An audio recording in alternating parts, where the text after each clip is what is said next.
So the governor visibly upset over the issue as he claimed local leaders were not enforcing his executive orders. Our Michael Gibson was with the governor today and has more on that issue, along with several questions the governor took concerning the reopening of our schools. The executive orders that have been issued from the state, they were calibrated to ensure it would slow the spread in a way that it would not force people into poverty.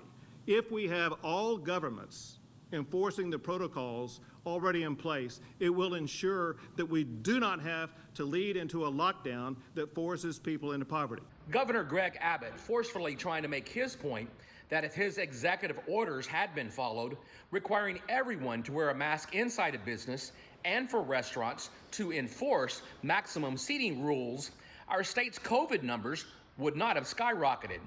Governor Abbott making those comments here at A&M Corpus Christi. He was here to tour the area and talk with local leaders about Hurricane Hanna recovery efforts.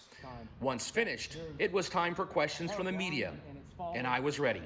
You're always first. I was waiting for you. See, I think he's slow. Where is he? My first question was that without a vaccine, many people are wondering how we can send our school children back inside the classroom. Bottom line is this, and that is local school districts have the decision-making ability to decide when the school year will begin, and when that school year begins, whether they want that school year to begin online or in classrooms, and if it begins online, when and how to bring students back into the classroom. The questions about school children heading back to class continued until there was one final question left.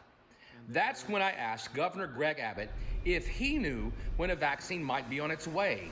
And listen to this, there might be one as early as November. So my last contact with somebody about that was this morning when I spoke with the Vice President. And the Vice President was talking both about vaccines as well as treatments.